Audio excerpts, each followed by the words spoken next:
Kain na guys. Ito ang aking ulam. Walang sawang ding-ding. First day of Ramadan. Nagulay ako. Ding-ding po yan. Ayan siya. Kain na tayo. Siyempre, ding-ding ang aking ulam. Walang meat or chicken or whatever. Kaya nag-fried ako ng eggs. Soya sauce po ang ginamit ko. Meron pala akong finger chicken. Buffalo, ginawa ko sa halaga ko kagabi. Tapos nagtira ako ng sa akin, 5. Pero yung isa kinain ko lang kagabi. Tapos tinira ko. Nakalimutan ko. Kahit may eggs ako guys. Mga anon, kakabisat. Ayun ako. Thank you Lord. Tamis ng gulay ko, ilipat ko muna. Thank you God. Ang sarap ng gulay ko guys. Ding-ding na. Matamis. Manamis-namis siya. May spinach siya. Ganyan. Kakamay ba ako? Sarap guys. Gulay.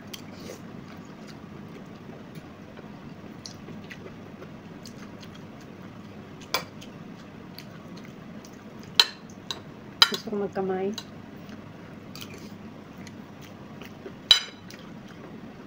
Bukusin ko yung kaya ginamit ako.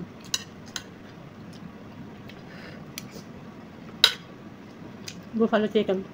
Ano kong gumawa? Hindi ko gaano. Kasi may gulay ako.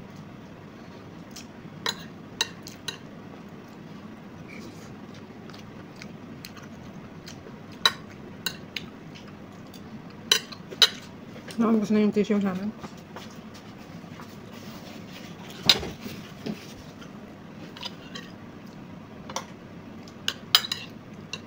Walang kasawang laswa.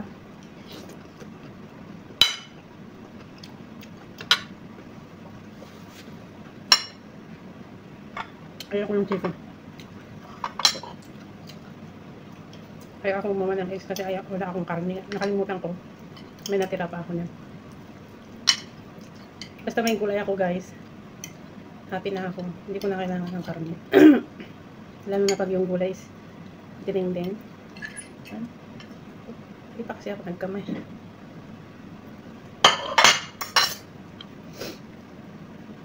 The best.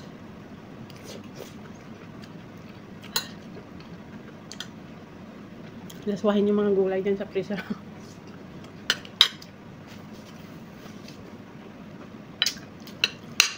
Utan. Utan niya yummy. Kanya-kanya ko mga anak ko ng bata sila.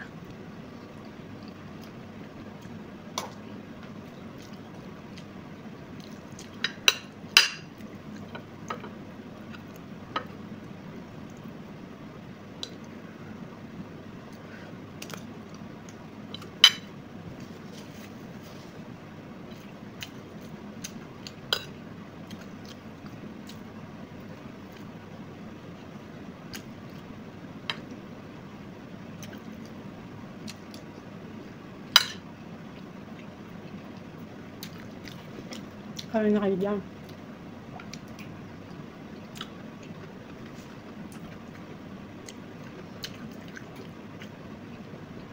Yung binata, basta may Ramadan, alas 10 siya papasok. Kaya 10:30 na ako kumakain. Darating ngayon si among babae. Tatatlo kami ng Ramadan guys.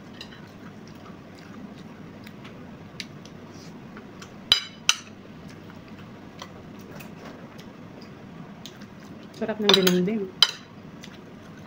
Hindi ka masuya kasi walang mantika. Kaya ako magkutsara kasi ingay.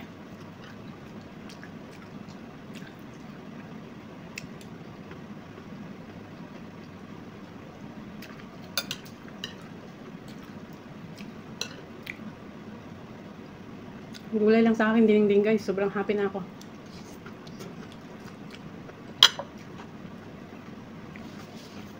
Mahina ang tiyan ko sa mantika.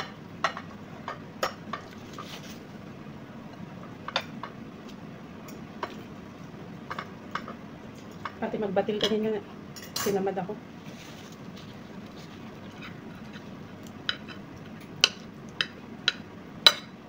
Gusto ko sana pag itlog-itlog lang ganyan, pag gulay-gulay.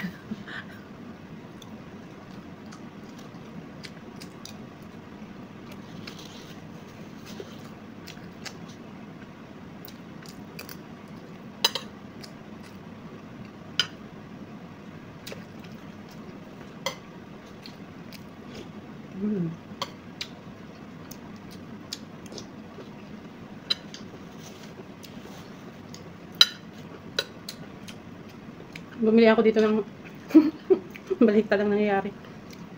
Bumili ako sa Kabayan Market ng bagoong dilis na galing sa Pilipinas sa Luzon. Iuwi ko sa Bisaya. Saka makapagbining-bing ako doon kasi meron naman silang bagoong dilis doon sa Negros. Yun nga lang. Hindi ako nasasarapan para sa pang-dinding. Yung tinabal nila doon is yun. Niluluto, gigisa mo para lang yun sa mga nilagang saging, nilagang balinghoy. Balinghoy, kamuting kahoy, ganun.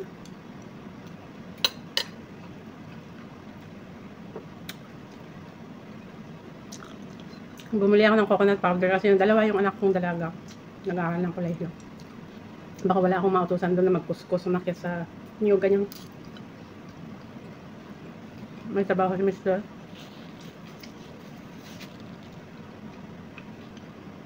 Para magdinataang takso ako doon. Mabanat ako ng mga isda na hindi ko natitikman dito. Isda dito sa bahay.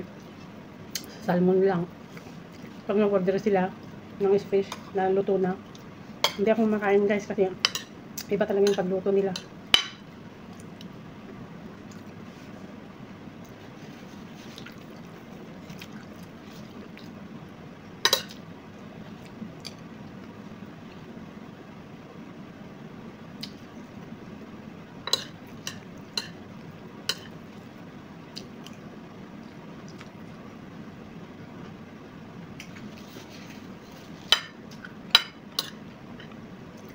Parang hugs lang yung fish.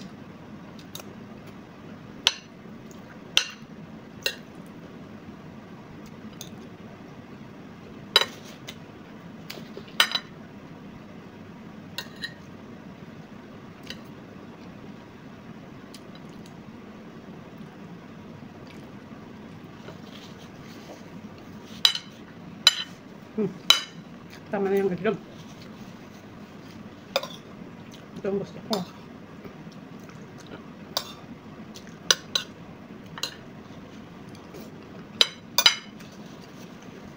Sana mag-pick up ng laundry mamaya yung driver para magbigay ko yung mga ulit na pagkain dyan. Yan ayaw ko.